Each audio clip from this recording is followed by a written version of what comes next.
Muito boa noite a todos. Obrigado por acederem a este meu pedido. Eu vou explicar porque eu quero ir a seguir. Começa às 9 horas uma sessão de esclarecimento. É uma sessão de formação, informação, mas na minha opinião é de desinformação sobre orientação sexual e identidade de género aqui no município de Espinho. E isto é um campo onde o inimigo tem estado a atacar e eu quero saber o que é que o inimigo anda a fazer para poder defender, não é para ir atacar ninguém, mas para nos podermos defender, para me poder conduzir prudentemente neste mundo. Porque sabemos que a nossa cidade está nos céus, como nós temos estado a ler em Filipenses 3 e agora Filipenses 4. Devemos pensar nas coisas que são de cima, mas enquanto estamos cá, neste mundo hostil à palavra de Deus, convém que saibamos também o que é que o inimigo anda a fazer. Caso contrário, podemos ser engolidos por esta onda que vem e que quer mudar toda a nossa maneira de estar na vida. E eu temo muito pelo futuro dos meus filhos e pelas gerações futuras, porque como eu vos disse, eu falei-vos disso da última vez que aqui estive, à quarta-feira, que os nossos filhos, os nossos netos, a geração que nos segue, vai viver num mundo que não quer nada com a palavra de Deus. Os meus irmãos mais velhos viveram num tempo em que havia alguma resistência ao Evangelho, mas também havia sede do Evangelho. Havia algum conhecimento do que a palavra de Deus dizia. A geração de hoje, das pessoas mais novas, pouco sabe acerca da Bíblia. Muito pouco. Mesmo aqueles que vão à catequese não vão aprender nada da Bíblia. Vão aprender coisas que não são a palavra de Deus. São opiniões de homens. E vai ser muito difícil a geração futura, a geração dos jovens de hoje, a geração do Ruben, a geração dos meus filhos, vai ser difícil para eles estarem firmes e num mundo onde Deus não é tido nem achado. Um mundo que está em rebelião para com Deus. Não é nada fácil. Mas ainda assim, Paulo começa aqui aos Filipenses, capítulo 4. Portanto, meus amados e muito queridos irmãos, minha alegria e coroa, está assim, pois, firmes no Senhor, amados. Primeira coisa, firmes no Senhor. Avançando um pouco, não vamos estar a ler tudo outra vez, não vou estar a recapitular sempre.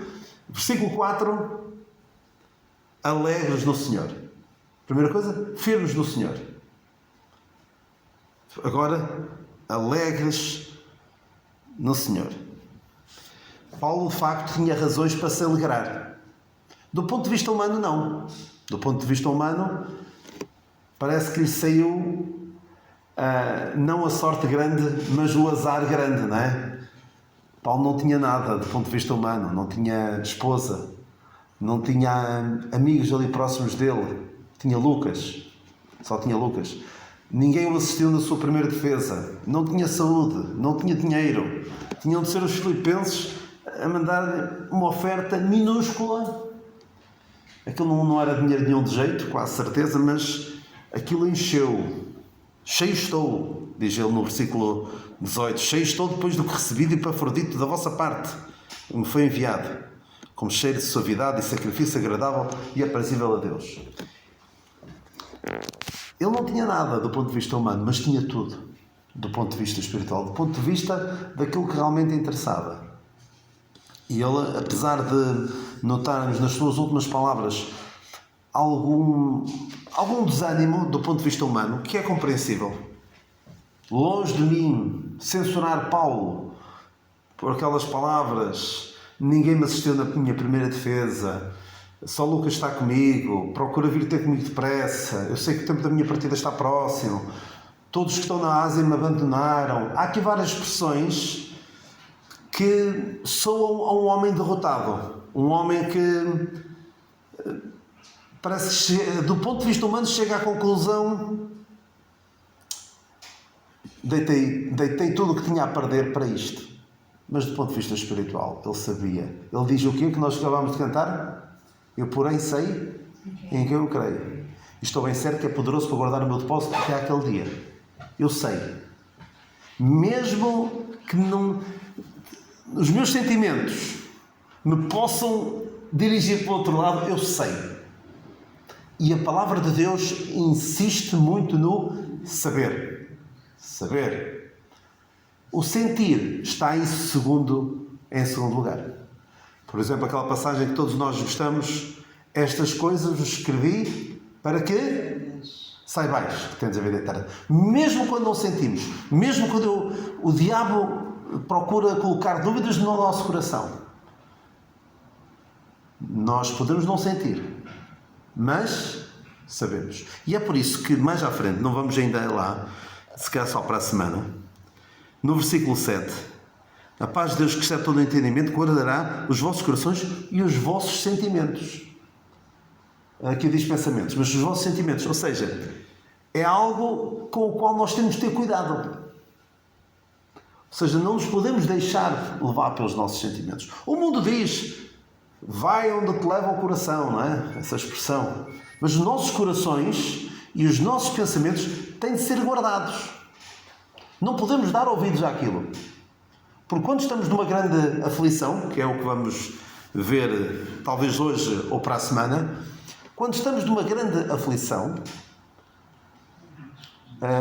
numa grande ansiedade, a pior coisa a fazer é deixarmos levar pelos sentimentos. Porque não estamos a pensar de uma forma racional. Temos de seguir o que a palavra de Deus diz. Ora bem, então eu estava a dizer-vos que Paulo se alegrava e dizia aos outros para se alegrarem. E se Paulo, que estava naquela situação dificílima do ponto de vista humano, conseguia alegrar-se, é caso para perguntar: qual é a minha desculpa? Qual é a minha desculpa para não me alegrar? Para estar de mal com a vida?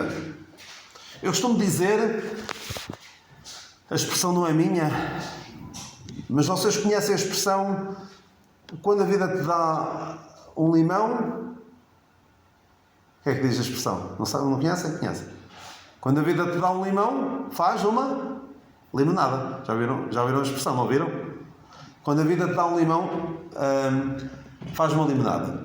A expressão que eu vou dizer agora não é minha, mas eu costumo dizer que a vida não me tem dado limões, tem-me dado limonada. Ou seja, o que é que eu quero dizer com isto? As situações da vida pelas quais eu passei não têm sido extremamente difíceis, como alguns têm passado. Doenças, perdas de familiares, desgostos na família.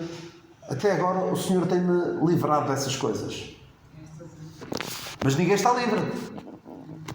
E nenhum de nós, duvido que algum de nós, algum dia, sofra como Paulo sofreu. E por isso, quando eu digo que nós não temos desculpa para não nos alegrarmos, para que devemos olhar para as coisas espirituais, que o sofrimento deste tempo presente não é para comparar com a glória que em nós há de ser revelada. Alguém pode dizer assim: Daniel, isso é fácil para ti falares. Tu não tens passado nem metade daquilo que eu tenho passado. É verdade. Mas não sou eu que estou a dizer, é Paulo. E Paulo passou por aquilo que nós sabemos. Por aquilo que nós sabemos e por aquilo que nós não sabemos. Há coisas que ele diz a dada altura, as coisas pelas quais ele passou. Olhem o que ele passou. Ele diz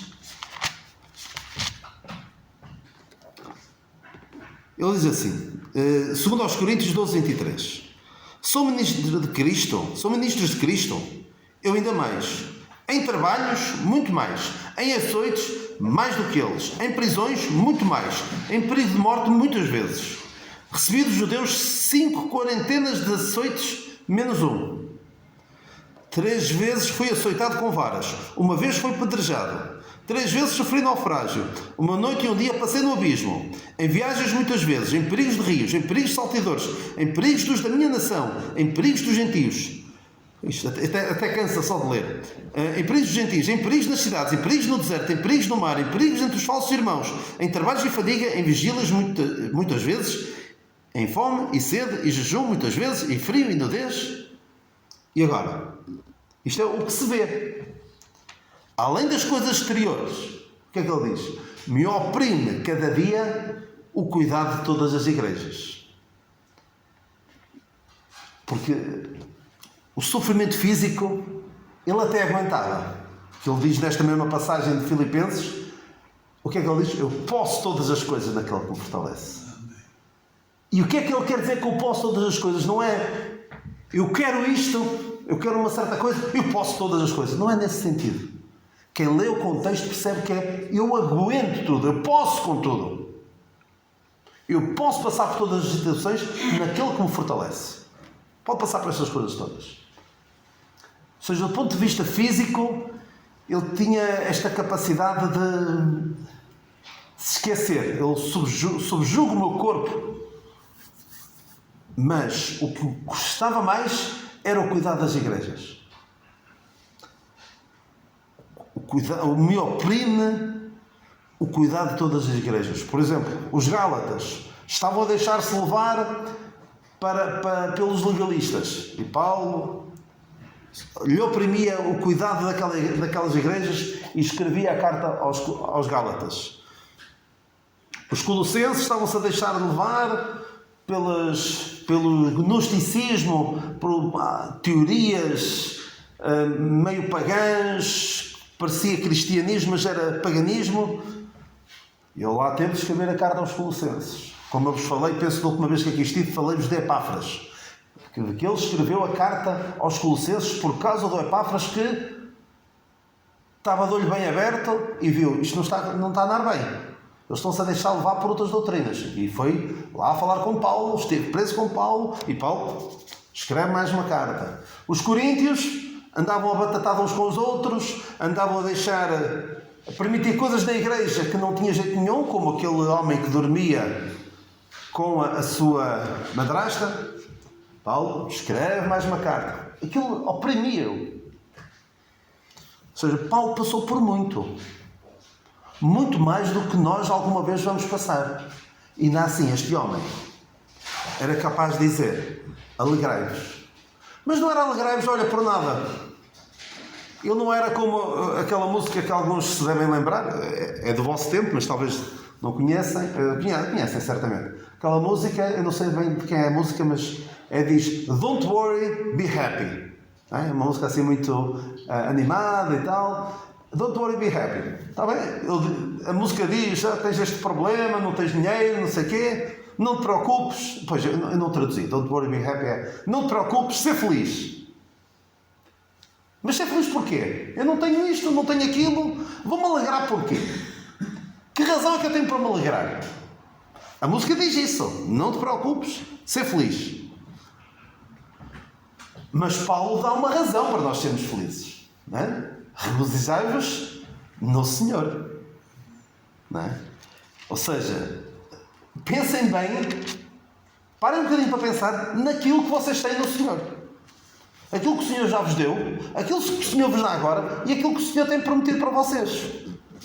Como ele diz um pouco antes, a nossa cidade está nos céus, de onde esperamos que o Salvador, o Senhor Jesus Cristo.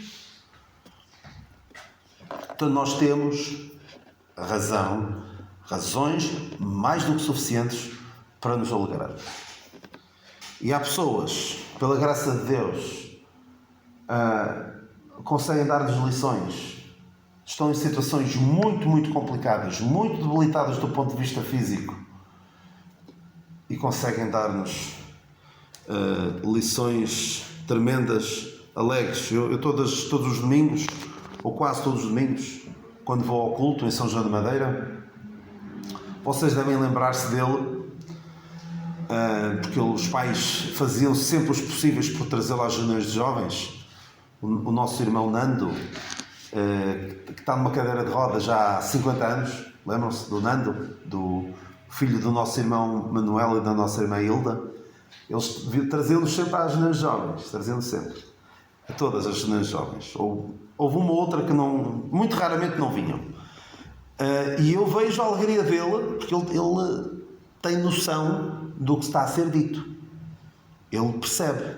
Tem limitação física, claro que acaba sempre por afetar o ponto de vista mental, porque uma pessoa que não lê não desenvolve as capacidades como alguém que lê, não é? Mas ele percebe as coisas, e percebe os cânticos, percebe a letra, percebe o que é que está a ser dito. E eu vejo a alegria dele com certos cânticos. Ele exprime-se de uma maneira diferente, mas nota-se ali a alegria dele. Há uma irmã nossa também lá em São João da Madeira, que também alguns conhecerão, a irmã Filomena, que está numa cadeira de rodas já nem sei há quanto tempo. Ela neste momento, ela só mexe os olhos. Só mexe os olhos. E escreve num computador, consegue escrever num computador com os olhos. Há uma tecnologia muito avançada em que ela com os olhos consegue controlar e escrever no computador. Consegue falar, mas daqui para baixo não mexe nada. Do pescoço para baixo. Está tetraplégica devido a um problema de saúde que eu lembro quando eu conheci, ela já estava numa cadeira de rodas, mas aquilo veio, o estado de saúde dela veio degradar-se. E é uma alegria para ela quando há irmãos nossos que vão visitá-la todos os meses. Eu só de longe a longe é que vou visitá-la, mas nota-se ali também uma grande alegria quando vê crentes que se preocupam com ela, que a visitam, que vão animá-la. E nós devemos pensar assim: qual é a minha desculpa? Qual é a minha desculpa para estar chateado por causa de uma coisa mínima, de uma coisa menor, de uma coisa mesquinha? Eu recordo-me agora que estou a falar, às vezes ficar chateado por causa de uma coisa.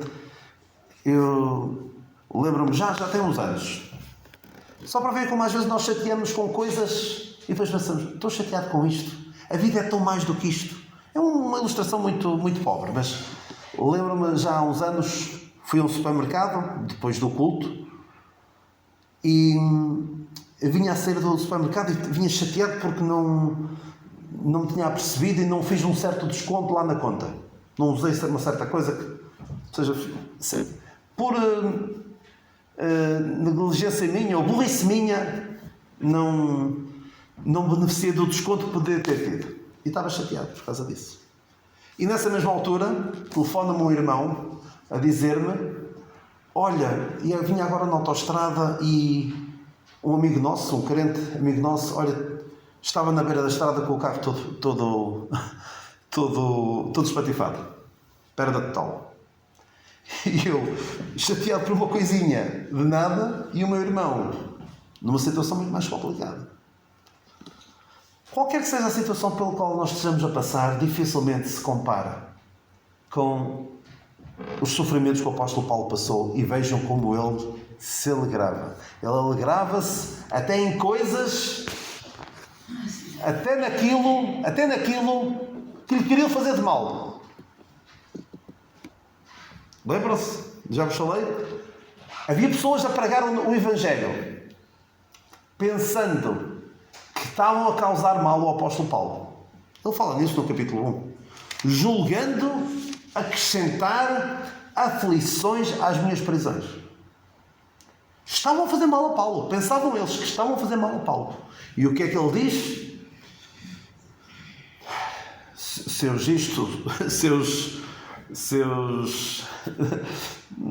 Não os insultava, ele dizia: eu me alegro e me alegrarei ainda.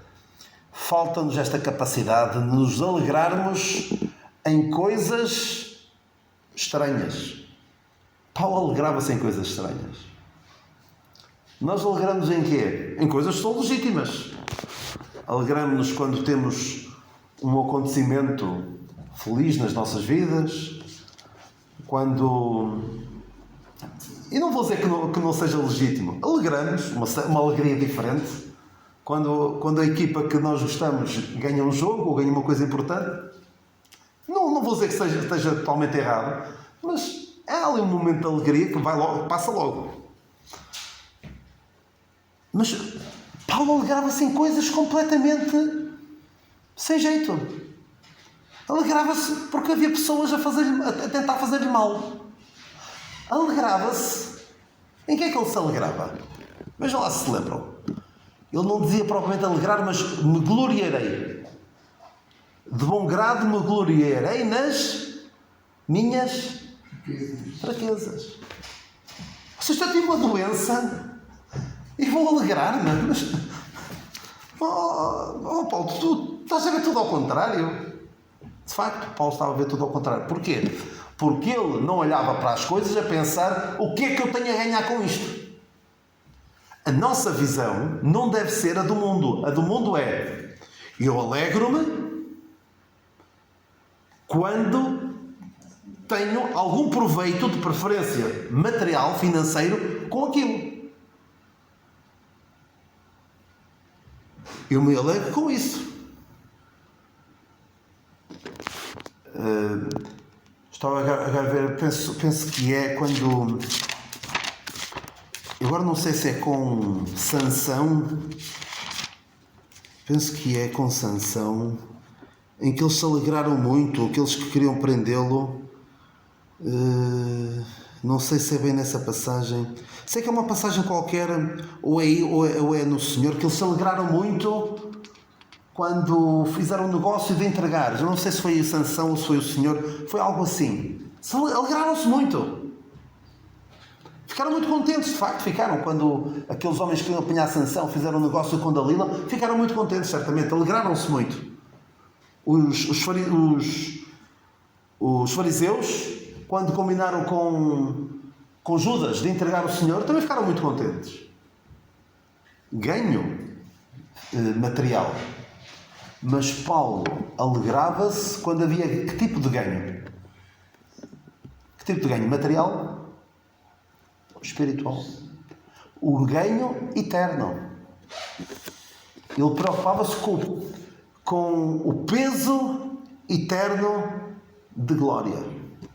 Peso eterno de glória. Era isso. E ele diz: a leve e momentânea tribulação produz leve, momentânea tribulação.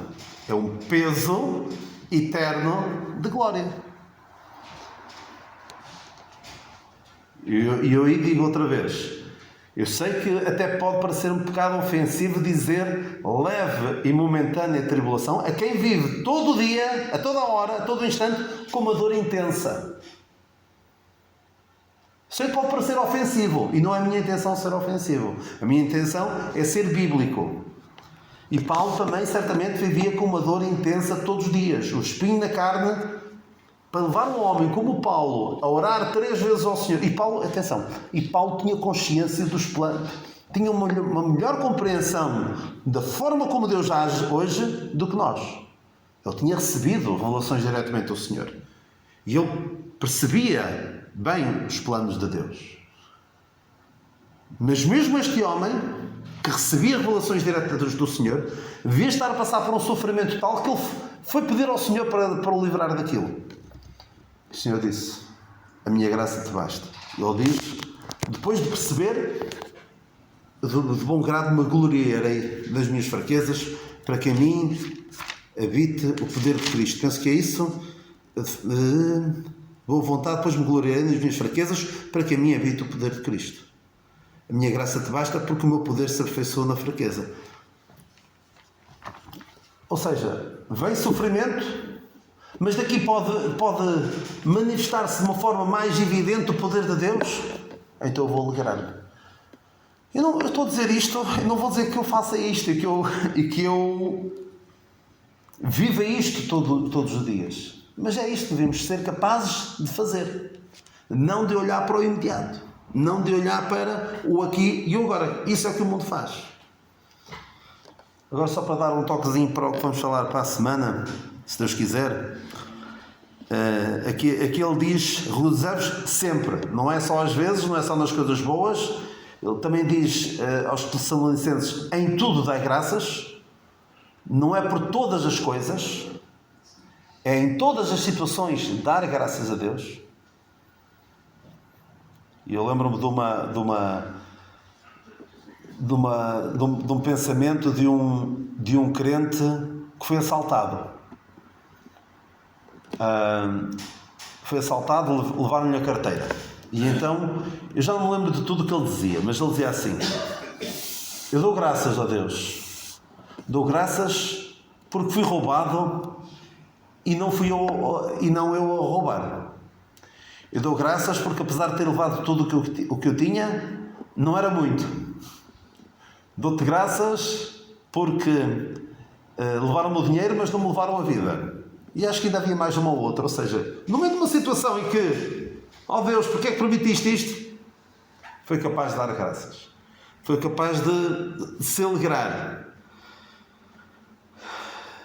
Tudo depende daquilo que é importante para nós. Se é o material ou se é o espiritual e o eterno. Atenção, o material deve ser um meio para nós alcançarmos aquilo que é espiritual. O que é que eu quero dizer com isto?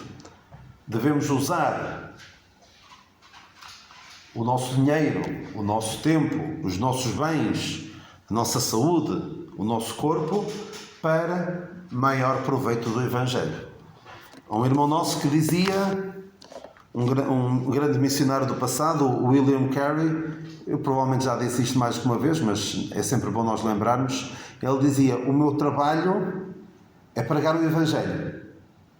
O meu negócio é pregar o Evangelho.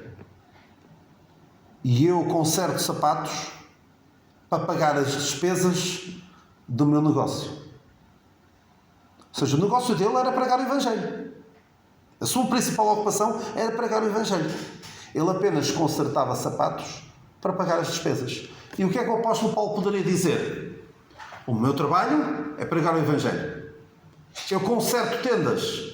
Eu faço tendas, não era o que ele fazia? Eu faço tendas para pagar as despesas do meu negócio.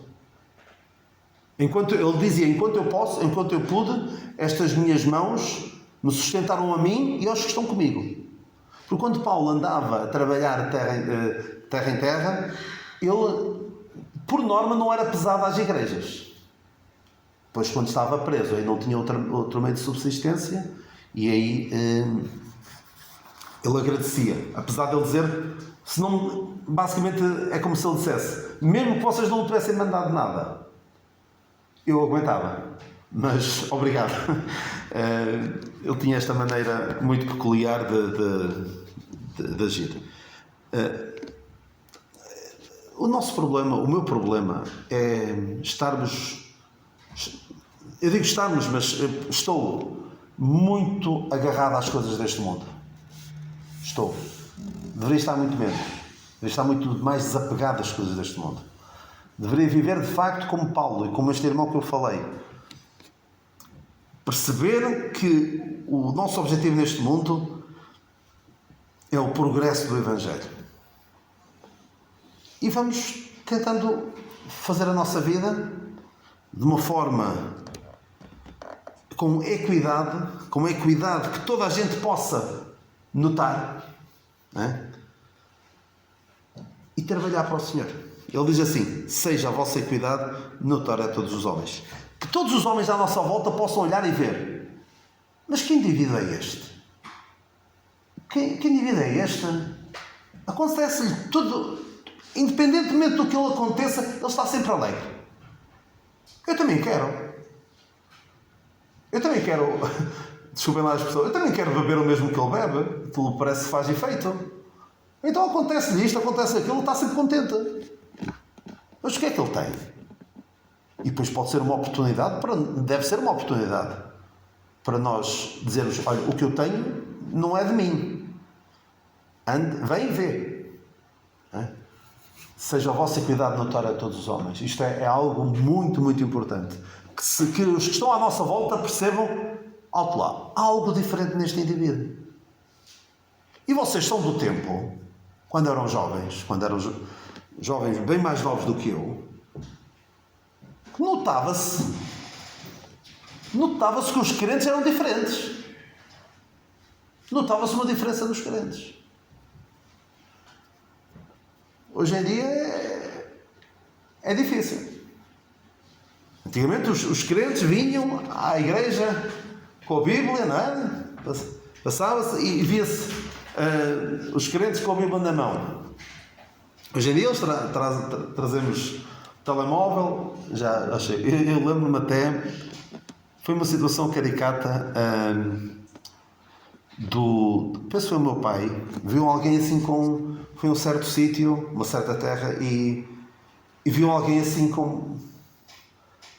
ia a uma igreja qualquer e não sabia onde é que era, e viu alguém assim e foi atrás dessa pessoa. Só depois percebeu que não era uma Bíblia, eram cassetes de VHS, daquelas antigas, daquelas de filmes. Era alguém que ia com aquilo, mas aparentemente parecia uma Bíblia.